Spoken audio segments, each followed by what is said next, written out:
What's up YouTube friends, this is Bianca again and welcome back sa aking YouTube channel. So for today's video is a special episode of my channel Bianca.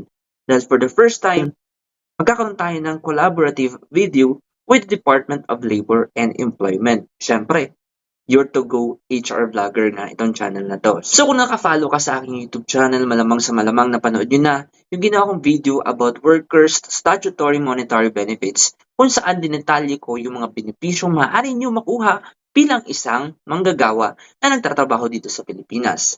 And since maraming nagtatanong or comments doon, at namili ako ng mga tanong at yun ay sasagutin mismo ng Department of Labor and Employment.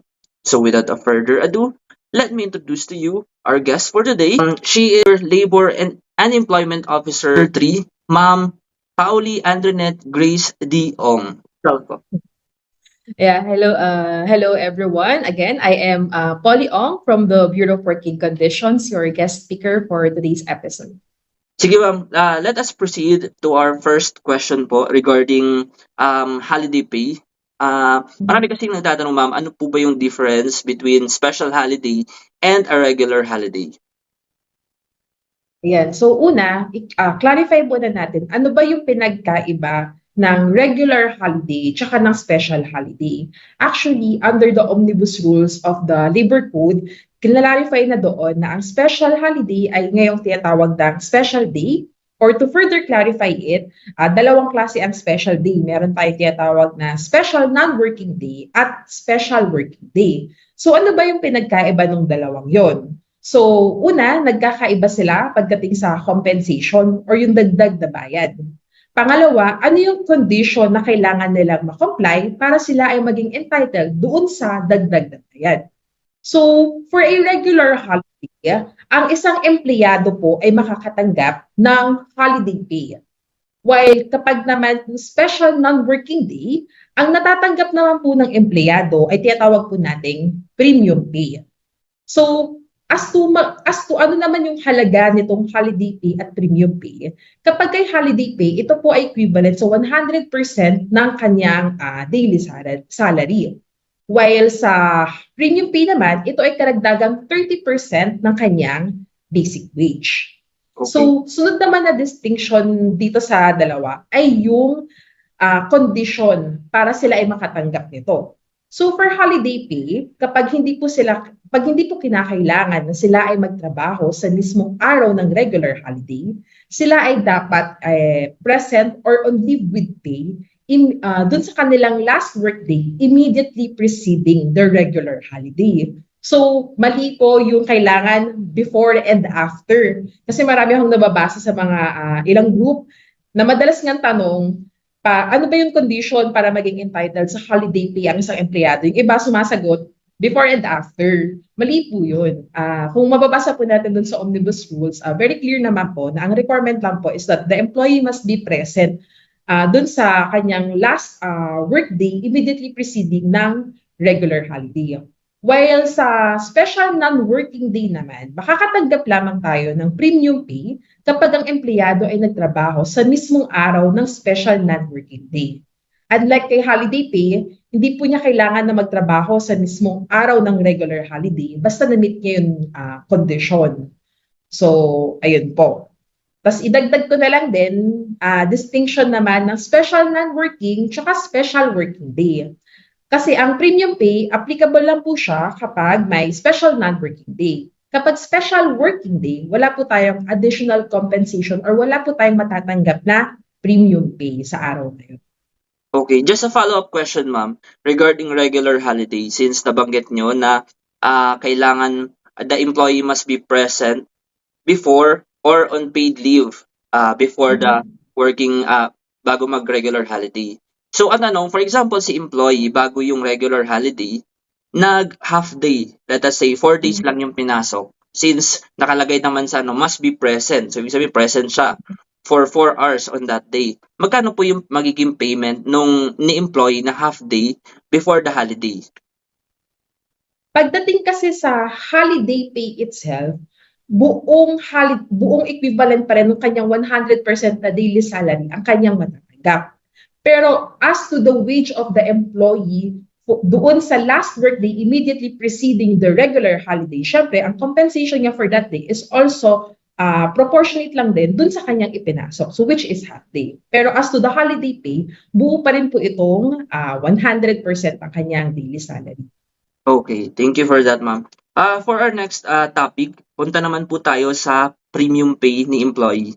So, a subscriber of mine commented na po na ako po ay isang sales personnel. Meron po kaming once a week rest day. Ngayon po, need namin mga quota at pinag-duty kami ng rest day or working day off. So, in short, wala po kaming one day na rest day for that week. Can I refuse to work during my rest day? Ayan. As to that question, actually, depende kasi yan dun sa case. So, I will answer in general na lang. Under the labor code kasi, merong enumeration or cases when an employer may require an employee to render work during his or her rest day. So, sa case ni employee ng subscriber mo, kung yung case niya ay hindi nagfo-fall doon sa enumeration na yon, then said employee ay may valid ground to refuse to render work during his or her rest day.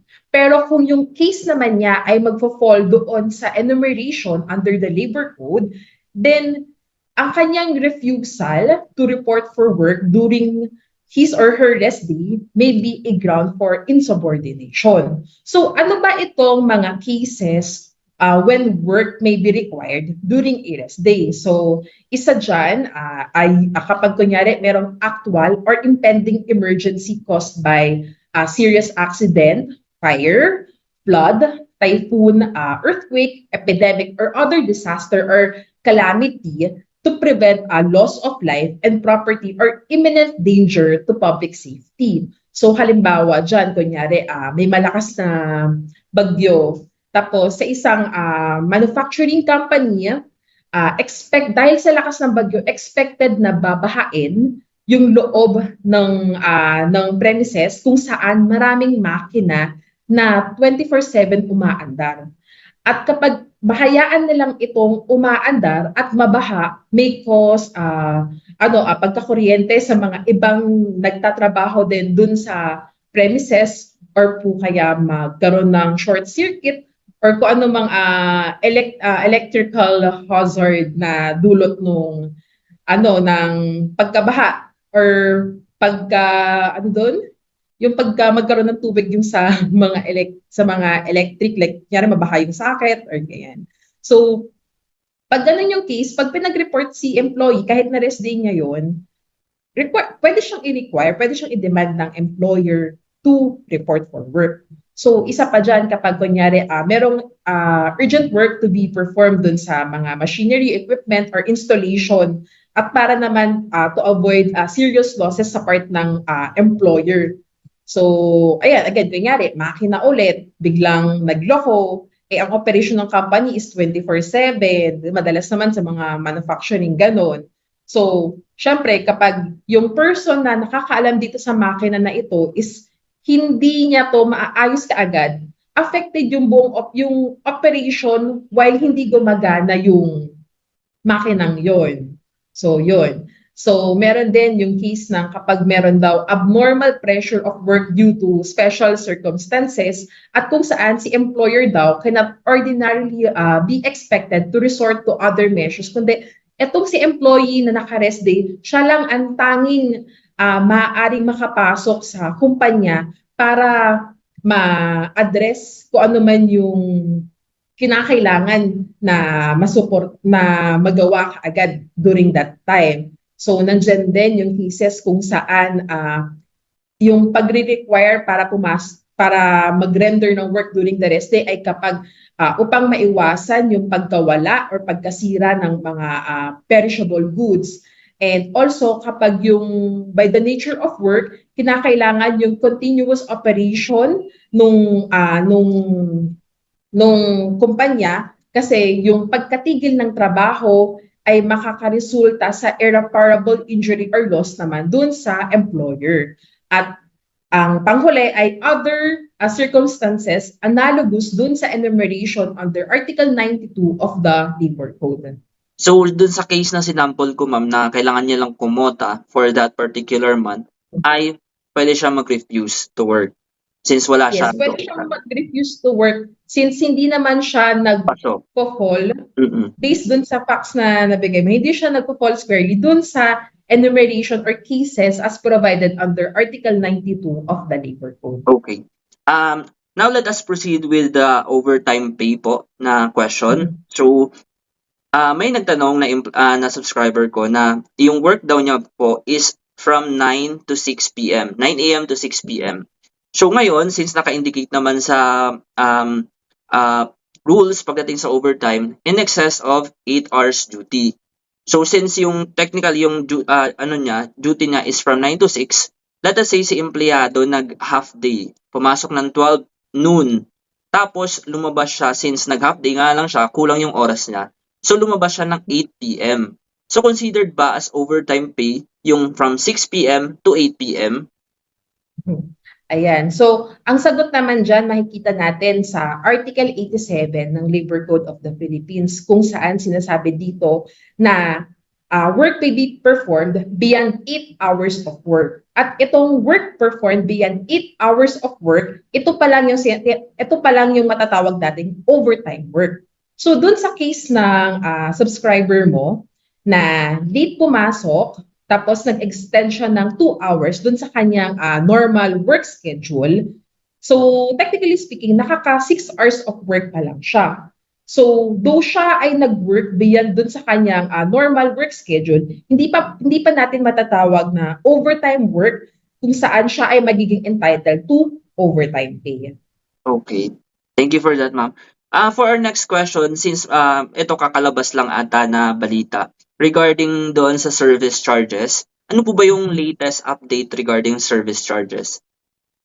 Ayan, so maganda na naitanong mo yung about sa service charges. Actually, if I'm not mistaken, February 1, pinirmahan ang revised implementing rules and regulations ng Republic Act number 11360. So ito yung law amending Article 96 of the Labor Code with regard to service charges. So if you don't mind, baka pwede i-plug ko lang din yung sa webinar Wednesday ng Bureau of Working Conditions kung saan diniscuss in length itong bagong revised implementing rules and regulations. So, as to the content, nilinaw lang naman nito kung sino ba ang covered employees na dapat mabigyan ng service charge at paano ba dapat ito i-distribute. So, kung okay lang, ipa-plug ko na lang na they can watch yung naging live lecture last week through doon sa video posted doon sa Facebook page ng Bureau of Working Conditions. Ayan. So actually every Wednesday meron po kaming webinar Wednesday kung saan iba-ibang topic po ang aming tinatalakay. Okay. Bali, another follow-up question, ma'am. Wala to dun sa sa sinend kong questions. May mga companies kasi, for example, isang hardware, tapos parang nasa policy nila na bawal mag-receive ng tip. So, kahit 50 pesos lang yan na tip na nilagay din ng customer sa bulsa niya, automatic dismissal. Valid ba yun as ground for dismissal? Valid naman yun kung talagang may company policy sila on it. Oo. Kasi baka naman meron din kasing may mga practice na baka naman yung iba talagang nanghihingi na ng tip talaga sa customer. Parang baka kasi to some extent, yung panghihingi na ng tip, parang nakakasira na sa image naman ng company. Okay. So parang there are some kasi like, di ba, there are some na ang practice talagang walang tip kasi gustong ma-highlight talaga yung service ng mga employee with or without tip is the same.